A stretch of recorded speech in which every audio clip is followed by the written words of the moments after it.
Welcome to Discussions with the Writer Fred right here at Black Video Network in San Antonio, Texas. We are the voice of the Black community. Well, the day after Christmas is the first day of the Kwanzaa celebration that runs until January 1. It was created back in 1966, and the purpose was a way for Black people to acknowledge what it means to be African and human in the fullest sense. It should be noted that Kwanzaa was not created as an alternative to any religious belief or the observance of religious holidays. It is now celebrated by more than 30 million people of African descent worldwide. There are 7 principles of Kwanzaa, with each principle celebrated one day at a time. Over the years, there's been a misconception as to the origination of the Kwanzaa celebration and the one man who is responsible for its creation. That will be the subject of my discussion today with Professor Barrow Salas. Professor, welcome to Discussion with the Writer Fred. Well, thank you, Fred. Thank you for having me here, and I think we'll have a pretty uplifting conversation. Absolutely. So I'm looking forward to it. I'm glad to be here. Thank So you. let's jump right into it. Tell us about the person who created Kwanzaa, where it was created, and what was its purpose. Well, Mr. Everett, who changed his name to Ron Karenga, and then he kind of dropped the Ron and added a Swahili name to his first name. He created it on the West Coast in California, and it wasn't. We have to say this for sure. It was not an African created holiday. It was an African American created Say that holiday. again. It was not. It was not an African created holiday. Okay. Africans from Africa, well, meaning the continent of Africa, people who still live there didn't create that. Right. An African American by the name of Ron Karenga, formerly known as Mr. Everett, created this concept of Kwanzaa. Using African words, he used Swahili words Right. in those 7 principles that you mentioned, Uh-huh. but the words are African, but the celebration itself is not African in origin. Now, you could split hairs with anyone, right? And say, well, Ron Karenga was an African American, so it is an African celebration. Yeah, but you're stretching the truth because the celebration did not originate on the continent of Africa. yeah. And so it's not African from that standpoint. Right. Yeah. And so, what was up with Karenga? He was pretty controversial. Yeah, well, right after the Watts riots in 1966, he developed this idea that that Black people ought to have some means or a method to enjoy themselves, to have integrity about themselves, to have culture, to have pride in their culture, and this was a way, he thought, to do that. He was also wanted to get closely associated with the Black Studies programs that was emerging out in California Right. at the time. San Francisco State. Right, San Francisco and then later on LA and other places. He wanted to grab that by the horns and pretty much take control of it. Well, he wasn't out there by himself because right after the Watts riot, 1966, there was the development of the Black Panther Party. Right. Yeah. Huey Newton and Bobby Seale founded the Black Panther Party in October of 1966. So then, instead of looking at it as a way where there could be cooperation, in his mind, it became competition. Because the Black Panther... With the Black Panthers. With the Black Panthers.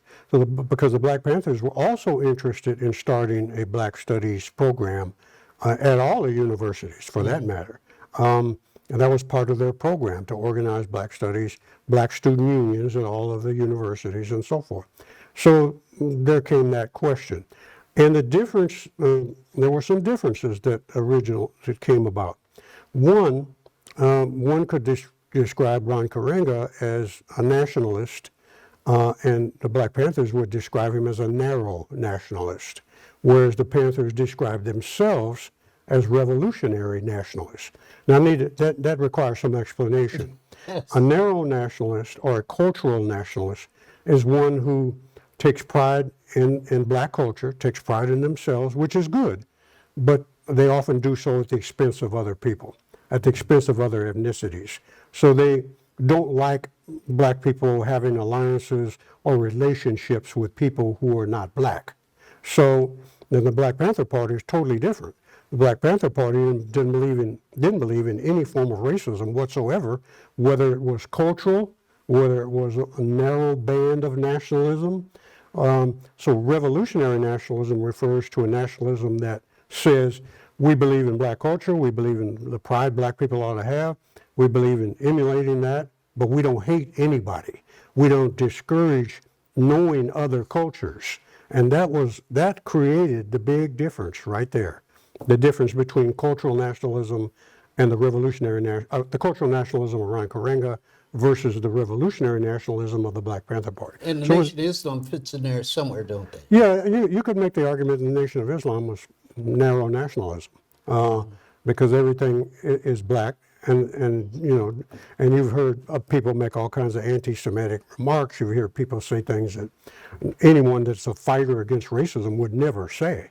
You don't fight racism with racism. You fight it with anti-racism. Right. And that would have been the program of the Black Panther Party. By the way, Nelson Mandela, anti-racist as well.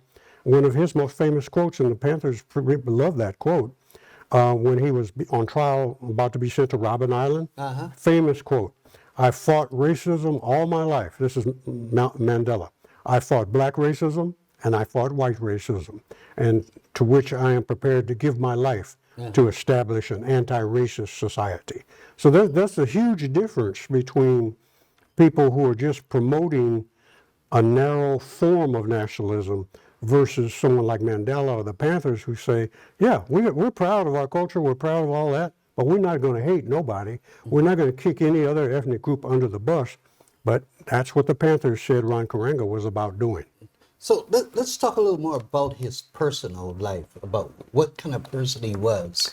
Well, after he formed this group after 1966, he named it US, which is kind of a pun on United States, but it supposedly stood for United Slaves. That's what they said originally it meant. Other people said, no, that isn't what it originally meant. It was a pun or attack on the term United States. Yeah. So, and then the idea of United Slaves came about. So he formed this group called US, in opposition primarily to the Black Panther Party. And that wasn't good. And at the same time he did this, because he was running this group almost in a cult-like manner. Well, one of the original, the guy who was once the chairperson of US, United Slaves, said that Karenga, during the whole time he had this group, was engaged in all kinds of abuse of the membership, especially the women, to the point where they would be stripped naked, beaten with batons, because they would not follow his line of thinking. He was convicted of abuse and spent 4 years in prison before he became a professor and a historian and all of that stuff. So he has in my opinion, he has a cult background, a cult violent background that's not revolutionary at all. If we define revolution as a fight against racism in any form, whatever form it comes in. So he has a very strange, weird past, in my opinion. Now, Fred, people do celebrate Kwanzaa without ever knowing that. Yeah. Right. Yeah. We celebrate Christmas as the birthday of Christ without knowing that Christ was not born on December the 25th. Hold that point. I want to come back to that because I want you to elaborate on everyone celebrating Kwanzaa and not knowing its background or its creator. Is that important, or should that have any effect on how they look at Kwanzaa? Okay, we'll be right back with discussions with the writer Fred right here at Black Video Network in San Antonio, Texas.